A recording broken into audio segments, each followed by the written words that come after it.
No momento em que entrei na sala de emergências do Hospital de Santa Maria em Lisboa, a sirene ainda ecoava nos corredores. O paramédico empurrou a maca com o rapaz de 15 anos coberto de hematomas e sangue seco no rosto. Eu, Rafael Sousa, peguei o prontuário e comecei a examinar Pedro, imediatamente reconhecendo sinais de violência doméstica repetida. Em menos de 5 minutos soube que não era um caso isolado. Havia 3 irmãos mais novos em casa com o mesmo pai alcoólico que o chamava de erros da vida dele. Aquela revelação acertou-me como um soco no estômago, porque eu sabia o que significava ser rotulado como erro numa sociedade que ainda olhava torto para quem era diferente como eu. Decidi ali mesmo que não ia deixar aquelas crianças sozinhas no abismo. Enquanto suturava o corte acima do olho de Pedro, o rapaz murmurou entre lágrimas que o pai tinha bebido outra vez e gritado que todos eles 4 eram os maiores erros que cometera ao casar com a mãe deles. Eu senti o peito apertar. Pedro tinha 15 anos, Catarina 14 anos, Tiago 12 anos e a pequena Sofia de 8 anos. A mãe morrera há 2 anos de cancro e desde então o pai afundara-se ainda mais na garrafa e na raiva. Terminei o tratamento e enquanto esperava os exames de sangue sentei-me ao lado da cama e perguntei-lhe se queria falar mais. Ele hesitou, mas contou-me como o pai os obrigava a trabalhar em bicos depois da escola para pagar as contas e como os chamava de erros todas as noites antes de bater. Eu ouvi em silêncio, sabendo que cada palavra minha podia decidir o futuro deles. Depois do turno às 2 da manhã, em vez de ir para casa onde o meu companheiro João me esperava com o jantar frio, decidi passar pela morada que Pedro me dera, um prédio degradado nos arredores de Loures. Bati à porta e o pai abriu cambaleante com cheiro a vinho barato. "Quem és tu?" perguntou ele com os olhos vermelhos. "Sou o médico que tratou o teu filho", respondi eu mantendo a voz firme. "Vim ver se os outros estão bem." Ele riu-se com desprezo e disse que os erros dele não eram problema meu, mas deixou-me entrar, talvez pelo choque ou pela bebida. Lá dentro as crianças estavam encolhidas num sofá rasgado. Catarina protegia os mais novos com os braços. Quando me viram, os olhos deles encheram-se de medo primeiro, depois de uma faísca de esperança. Eu expliquei que era médico e que podia fazer exames gratuitos no hospital. O pai resmungou, mas não impediu. Enquanto examinava Tiago, que tinha uma tosse persistente, senti o peso da decisão que tomava. Se interviesse, arriscava tudo: a minha carreira, o meu relacionamento com João, que já estava cansado das minhas horas extras, e o fantasma da minha própria família, que me rejeitara há 15 anos quando saí do armário. Mas ao ver Sofia sorrir timidamente quando lhe dei um autocolante de super-herói, soube que não havia volta atrás. Cheguei a casa às 5 da manhã. João estava acordado no sofá com o rosto tenso. "Outra vez uma emergência?" perguntou ele. "Sim", respondi eu, "mas esta é diferente." Contei-lhe tudo sobre as 4 crianças e o pai. Ele suspirou e disse que eu não podia salvar o mundo sozinho, que já tínhamos discutido isso antes. Eu sabia que ele tinha razão, mas o preço de ficar calado seria demasiado alto para aqueles miúdos. Dormi pouco naquela noite, sonhando com os gritos do pai e os olhos assustados das crianças. No dia seguinte, no hospital, marquei consulta às secretas para todos eles. A enfermeira-chefe olhou-me de lado quando viu os nomes, mas não disse nada ainda. Pedro veio com os irmãos e pela primeira vez em anos sentiram-se vistos, não como erros, mas como crianças. Catarina contou-me que queria estudar para ser professora, mas o pai dizia que era desperdício de tempo para um erro como ela. Eu ouvi e prometi ajudar com livros. Quando saíram, senti pela primeira vez em muito tempo que a minha vida de médico gay em Lisboa ganhava um propósito maior do que os meus próprios medos. Mas o preço começava a aparecer quando o pai telefonou ameaçando processar-me por me intrometer. Eu desliguei o telefone com as mãos a tremer, sabendo que aquele era só o início. Passaram 2 semanas e as consultas tornaram-se rotina. Eu encontrava-me com as crianças no parque perto do hospital depois do meu turno para não levantar suspeitas no serviço social ainda. Tiago abriu-se primeiro, confessando que tinha pesadelos com o pai, a gritar que ele era o erro que custara o emprego da mãe. Eu sentei-me com ele no banco de pedra e expliquei que ninguém nasce erro, que os erros são escolhas dos adultos. Ele chorou e eu abracei-o, sentindo o meu próprio passado voltar. Em Braga, os meus pais tinham-me dito coisas parecidas quando lhes contei que amava homens. O preço que paguei foi ser expulso de casa aos 23 anos e nunca mais voltar para as festas de família. Agora via o mesmo ciclo repetir-se e não conseguia ficar parado. João começou a notar a mudança em mim. Uma noite, enquanto jantávamos no nosso apartamento em Príncipe Real, ele pousou o garfo e disse: "Rafael, tu estás a meter-te em sarilhos outra vez. Estas crianças não são tuas." Eu respondi que talvez não fossem biologicamente, mas que o coração não escolhe laços de sangue. Ele abanou a cabeça e lembrou-me da última vez que eu tentara ajudar um paciente problemático e quase perder a licença por causa de um relatório falso. Eu prometi ter cuidado, mas no fundo sabia que estava a mentir. No fim de semana levei os miúdos a um museu em Belém disfarçado de passeio médico. Sofia riu-se pela primeira vez ao ver os pavões no jardim e Catarina perguntou-me por que é que eu era tão bom com eles. Eu hesitei, mas contei-lhes uma versão suave da minha história de como fui chamado de erro pela minha família e como lutei para me tornar médico. Os olhos deles brilharam com admiração e eu senti o peito encher-se de uma mistura de alegria e medo. O preço daquele momento foi o telefonema da minha irmã Ana, a mãe das crianças, que descobrira as consultas e me acusou de estar a corrompê-los com as minhas ideias modernas. Tu és o tio gay que a família esqueceu, gritou ela ao telefone. Não te metas na nossa vida. Eu respondi calmamente que a vida deles era uma prisão e que eu só queria dar-lhes uma janela. Ela desligou, mas eu sabia que a guerra começara. No hospital, o diretor chamou-me ao gabinete. Alguém anónimo enviara uma queixa dizendo que eu favorecia pacientes por motivos pessoais. Eu neguei, mas senti o chão tremer debaixo dos pés. João chegou a casa tarde nessa noite e pela primeira vez discutimos a sério. Se perderes o emprego por causa disto, como vamos pagar a casa? Perguntou ele com a voz quebrada. Eu abracei-o e disse que valia a pena porque aquelas crianças mereciam uma chance que eu nunca tivera. Mas no fundo questionava-me se o meu ego não estava a falar mais alto que o bom senso.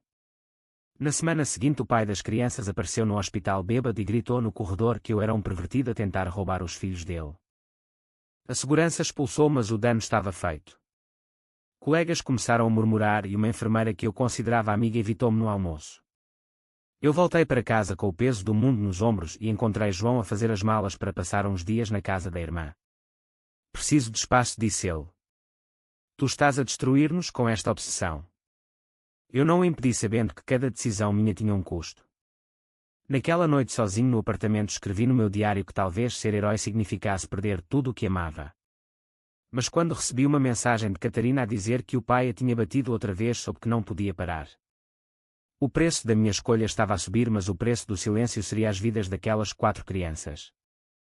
File 3. O escândalo explodiu numa terça-feira de manhã. Um jornal local publicou uma nota curta sobre um médico gay que interferia em casos de família conservadora nos subúrbios de Lisboa. O nome não estava lá, mas todos no hospital sabiam que era eu. O diretor convocou uma reunião de urgência e eu sentei-me à frente dele com as mãos suadas. Ele disse que recebia queixas diárias e que a imagem do hospital estava em risco.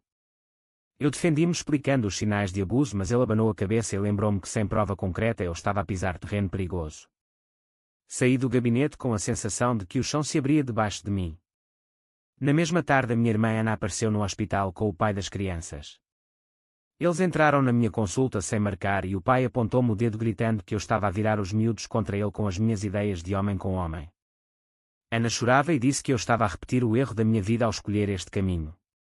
Eu mantive a calma e mostrei-lhes os relatórios médicos com as marcas de violência, mas o pai riu-se e disse que era disciplina normal. Quando saíram, eu fechei a porta e respirei fundo, sabendo que a traição da minha própria irmã doía mais que qualquer insulto público. João telefonou-me nessa noite, a voz fria. Vi o jornal, disse ele. Rafael, isto está a ficar demasiado grande. Eu respondi que não podia abandonar as crianças agora que elas confiavam em mim. Ele suspirou e desligou sem dizer adeus. O preço da minha teimosia estava a separar-me do homem que amava há 8 anos. No dia seguinte levei as crianças a um psicólogo amigo meu em segredo. Catarina falou durante 1 hora sobre como se sentia responsável por proteger os irmãos e como o pai a culpava pela morte da mãe. Tiago desenhou uma casa sem o pai e Sofia simplesmente abraçou-me e chorou. Eu saí da sessão com o coração partido, mas determinado. À noite, um colega que eu considerava aliado enviou-me uma mensagem anónima avisando que o serviço social estava a investigar-me por possível conflito de interesses. Eu senti o pânico subir, mas respondi-lhe que faria o que fosse necessário. A traição veio 2 dias depois, quando o mesmo colega depôs contra mim numa reunião interna dizendo que eu misturava vida pessoal com profissional por causa da minha orientação. Eu confrontei no corredor e ele baixou os olhos murmurando que estava a proteger o hospital. Naquele momento percebi que o preço da luta incluía perder amigos e respeito profissional. João voltou para casa no fim de semana, mas o ambiente estava tenso. Ele preparou o jantar em silêncio e depois disse que me amava, mas que não aguentava ver-me destruir-me. Eu abracei-o e prometi que tudo acabaria em breve, mas ambos sabíamos que era uma meia-verdade. Enquanto isso as crianças melhoravam, Catarina começou a estudar mais, Tiago parou de ter pesadelos e Sofia sorria todos os dias. O pai tentou impedir as visitas, mas eu usei contactos no tribunal para marcar uma avaliação urgente. O juiz marcou uma audiência para o mês seguinte e eu soube que o confronto final aproximava-se. Na véspera da audiência, João disse-me que iria ao tribunal comigo, mas que se perdesse o emprego ele não sabia se conseguiríamos continuar. Eu beijei-o e agradeci, mas no fundo sentia o abismo abrir-se entre nós. O preço de salvar aquelas crianças estava a custar-me o meu próprio futuro e eu questionava-me todas as noites se valia a pena. A audiência no Tribunal de Família em Lisboa foi o dia mais longo da minha vida. Entrei com o coração acelerado, vestido com o melhor fato que tinha. As crianças estavam sentadas na primeira fila com os olhos fixos em mim. O pai chegou atrasado, cheirando a álcool e acompanhado pela minha irmã Ana, que evitava o meu olhar. O juiz ouviu primeiro o depoimento do pai, que me acusou de ser um pervertido que queria roubar os filhos para criar uma família gay. Eu mantive-me calmo e apresentei os relatórios médicos, as fotos das lesões e as declarações das crianças. Quando chegou a minha vez, falei da minha própria experiência como filho rejeitado e como o amor não tem de vir de sangue para ser real. O juiz fez perguntas duras sobre os meus motivos e eu respondi que o meu único interesse era proteger vidas inocentes. Ana foi chamada a depor e hesitou antes de dizer que eu sempre fora um bom irmão, mas que a minha vida não era exemplo para as crianças. Aquela traição cortou-me como uma faca, mas eu entendi o medo dela de perder tudo. O juiz adiou a decisão para 2 semanas e ordenou uma avaliação social urgente. Saí do tribunal com as pernas fracas e João esperava-me lá fora com o abraço apertado. Tu foste corajoso, disse ele, mas o preço está alto. Na semana seguinte o hospital suspendeu-me preventivamente enquanto investigava as queixas. Eu passei os dias em casa ajudando as crianças com os estudos por videochamada e sentindo o vazio crescer. O meu companheiro Miguel, que me apoiara sempre, começou a falar em tirar férias sozinho para pensar. Eu não o impedi, sabendo que cada escolha minha o magoava. O ponto de ruptura veio quando o pai tentou levar as crianças à força uma noite. Catarina telefonou-me em pânico e eu corri para a casa deles, chegando a tempo de chamar a polícia. O pai foi detido por agressão e as crianças ficaram sob custódia temporária minha. Naquele momento senti a vitória, mas também o peso enorme de ser responsável por 4 vidas. João regressou nessa noite e encontramos-nos no sofá em silêncio. Ele disse que me amava, mas que precisava de tempo para processar tudo. Eu aceitei e passei a noite acordado pensando no preço que pagava: amor, carreira, reputação, tudo por crianças que a sociedade chamava de erros. A minha irmã visitou-me no dia seguinte sozinha e pela primeira vez chorou pedindo perdão.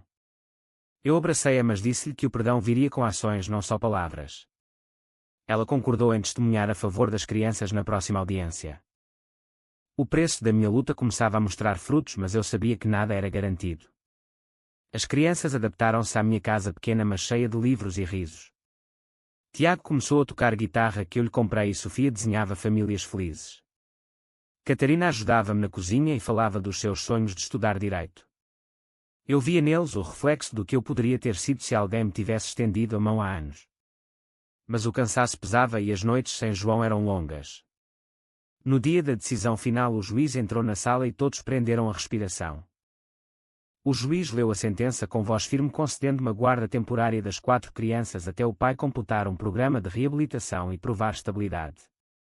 O pai saiu da sala furioso, mas eu vi nos olhos dele um vislumbre de dúvida, talvez o início de um despertar. A minha irmã Ana abraçou-me pela primeira vez em anos e murmurou obrigada. As crianças correram para mim chorando de alívio e eu apertei-as contra o peito, sentindo que todo o sofrimento valera a pena. João esperava-me fora do tribunal com flores e um sorriso hesitante. Eu mereço uma segunda chance? Perguntou ele. Eu beijei-o ali mesmo na rua e respondi que nós 2 merecíamos. Voltámos para casa os 6 juntos e pela primeira vez o apartamento pareceu completo. Nas semanas seguintes as crianças floresceram. Catarina inscreveu-se num curso preparatório, Tiago juntou-se a um clube de música, Sofia ganhou confiança na escola e o pequeno Lucas deixou de ter pesadelos. Eu regressei ao hospital com uma advertência, mas também com o respeito dos colegas que viram a minha luta. O diretor apertou-me a mão e disse que o meu caso abrira debates internos sobre apoio a famílias vulneráveis. O preço que paguei foi alto: atenção no relacionamento, a suspensão temporária, a perda de amigos, mas o ganho era imenso: ver aqueles 4 rostos que foram chamados de erros agora brilharem com esperança. Num domingo ensolarado fomos todos ao parque de Belém, eu, João e as crianças. Enquanto brincavam no relvado, João abraçou-me pela cintura e disse que estava orgulhoso de mim. Eu olhei para o céu de Lisboa e senti uma paz que não tinha há anos. A minha irmã visitava-nos aos fins de semana e o pai começou a frequentar reuniões de alcoólicos anónimos enviando cartas tímidas às crianças. Não era perfeito, mas era progresso. Uma noite Catarina perguntou-me se um dia ela poderia ser como eu, ajudar pessoas apesar do mundo dizer que não devia. Eu respondi que sim, porque o maior erro seria deixar o medo decidir por nós. As crianças adormeceram felizes e João e eu ficámos no sofá de mãos dadas falando do futuro que agora incluía 4 corações extras. Eu soube então que a minha escolha, embora controversa, salvara não só aquelas vidas mas também a minha própria alma.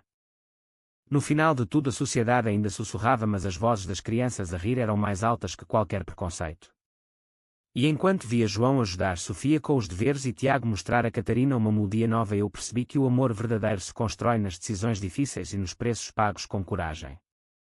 Mas resta uma pergunta que fica no ar para todos nós: foi correto o médico gay arriscar a carreira, o amor e a reputação para salvar 4 crianças que a própria família chamou de erros, ou deveria ele ter ficado no seu lugar e deixado o destino seguir o seu curso cruel?